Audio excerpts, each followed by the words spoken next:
You see, it's moments like these that really define Goblin Slayer as such a worthwhile series. It's not just the insane action that we'll get in episodes like these or a lot of the episodes in Season 1. No, it's the moments with actually watching the characterization of Goblin Slayer as a character, someone who suffered quite the emotional trauma and honestly, surprisingly was able to keep it together as much as he did. To see him over the course of the first season and a little bit of the movie too, but really it's season 1 where a lot of that is noticeable in terms of his growth. The fact that we end this episode with the confirmation of who this kid is, and it turns out is the brother to the girl. So in episode 1, season 1, there's that party that our priestess went with, who was led by, well, not the best leader, and all of them but her got killed, right? So the redhead, the witch, the mage, ended up getting absolutely just brutally slaughtered by those goblins. That is his sister. No surprise that there is a hatred for goblins, and yeah, very annoying in terms of just gun-ho, I know what's best.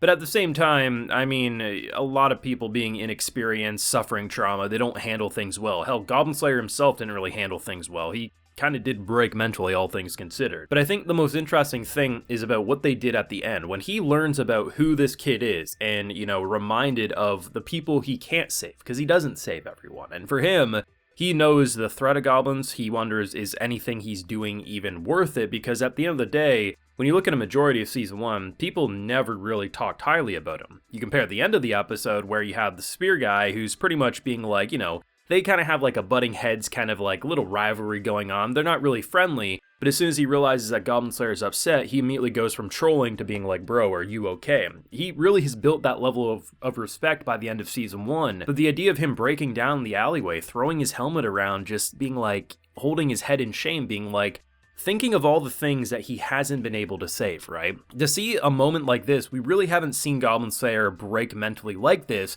other than in flashbacks when he was reflecting on his sister and basically everything he lost in his past. But present-day Goblin Slayer has always been someone who felt like he was collected in how he feels about things, and to see him in that moment, it's such a human element in such a chaotic, blood-filled episode, and you wouldn't have it any other way. Now, full live reaction to Season 2, Episode 2 of that Goblin Slayer greatness is over on my Patreon. If you would like to see that, it's over there if you're interested. Now, this was definitely a step above last week's episode. Not to say I didn't enjoy watching Episode 1, but Episode 2 definitely felt a lot more in line to the excitement that we probably came to expect out of Season 1. There was some great slice of life, there was some great humor, there was some pretty solid action. I mean, there definitely is a different art style going on. I pointed it out last week, and as someone who, less than a few days prior to the last episode dropping, I finished the movie and season 1, so all of this was fresh in my mind, and there's plenty of shots like this one where you can just notice the character designs are off, but the action animation, it feels solid. And one thing I'll give season 2 above season 1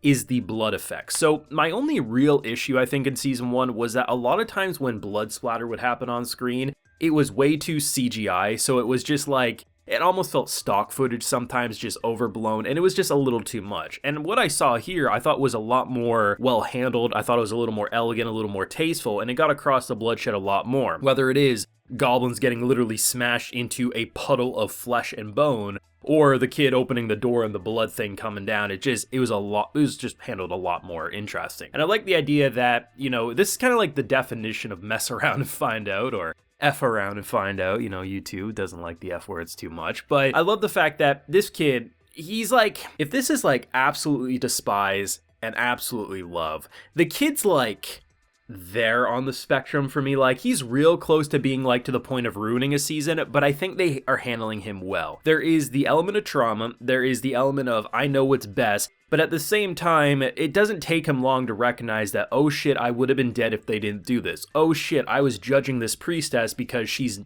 someone who's acting like she knows what to do, but she'll be curling up in a corner and crying. By the end of that, he realizes like, shit, this girl actually knows what's going on. Doesn't have a lot of high praises for Goblin Slayer, but in general, you can see that he does grow at a steady enough pace that he's not completely insufferable, right? Would I say he's my favorite character, or I hope he joins the party?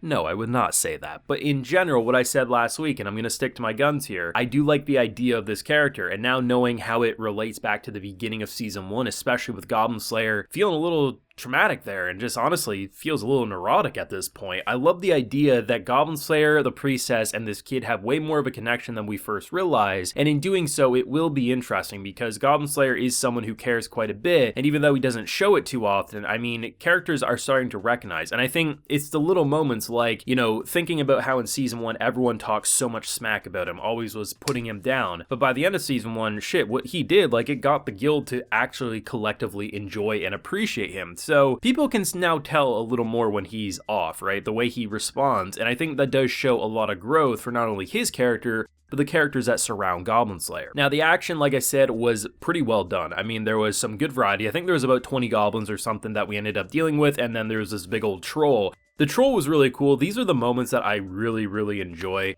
I mean, whether you watched my season 1 video or not, I mean, there's just moments like the whole flower explosion and everything. There's just a lot of creative ways they deal with things. So this big boy, especially because it's a very closed-in environment, so you're not able to move around quite as much as you want. He's smacking a tree around, like, it's just not looking good. So what do? Well, put some oil or something on its face, throw that torch, burst it into flames. It comes marching in. It's pretty much magma lava, like, all over its face. Basically, quickly cool that off with a rain attack, and then basically throw something that turns, you know, from hot to cold, you know, it basically turns it to rock, which really messes up its head and allows for a pretty easy kill, all things considered. But those are the moments, right? It's not just like Goblin Slayer picking up a big sword and cutting it into pieces. Sure, Lizard Man cuts off an arm, or I think it was Lizard Man, but either way, cuts off an arm, but in general, it was the combination of weakening it, disorienting it, blinding it, you know, these are the moments that make Goblin Slayer action so cool, because while certain smaller fry, like certain goblins, will just get one-shotted and thrown against a wall, in general, there is preparation. Look at the moment when the kid opens the door, right? So everyone is collectively trying to be cautious. Do we open this door? There's clearly a trap here. Goblin Slayer, at first, the reason I thought he wasn't stopping the kid was simply because, well, you're gonna mess around, you're gonna find out. But no, I think it's probably because he was pretty sure it was a troll, like a little trap, a little prank or something from the goblins. Because most likely, if he was under the assumption they would get hurt, he probably would have grabbed that kid and tossed him completely against the wall or something. But the idea of opening it up, the blood pail comes down, freaks out, I think it makes sense, but it shows the difference in how this party collectively does things, and a rookie who obviously hates goblins, hates the fact that if you get killed by a goblin, your memory is, wow, she couldn't even deal with it. Like, the trauma's there and you understand it, but the kid still annoys you. Like, that is the purpose. It's purposely done like this, but it will be interesting because now that we have established that he doesn't disrespect, say, the priestess, but clearly doesn't respect Goblin Slayer, and Goblin Slayer feeling as bad as he did by the end of this episode, especially in relation to people maybe he can't save or hasn't saved and is even doing any good in general, is going to be very interesting moving forward. In general, I would say this was a much stronger episode than the first, not to say the first wasn't fun to watch. I love jumping back into Goblin Slayer, but there was something a lot more enjoyable about this. While I still am finding myself adjusting to the new art style, I think the animation and art direction in the action scenes holds up quite well, and when the music riff starts going, it's hard not to start bobbing and weaving. But let me know what you thought of this episode, because definitely was a pretty powerful one in my opinion, but let me know what you're feeling down below. Leave a like if you enjoyed, subscribe if you're new around here, of course ring that bell so you can get notified when I upload more Goblin Slayer to the channel. Like I mentioned, we have a full live reaction over on my Patreon, and hey, while you're there, you also get a video shout out. So today we have James Anderson, Cody Fox, Wade Smith, Randomly, Vasuva Granada, and Gabby G. So I appreciate the support, everyone. Please take care and have a good one.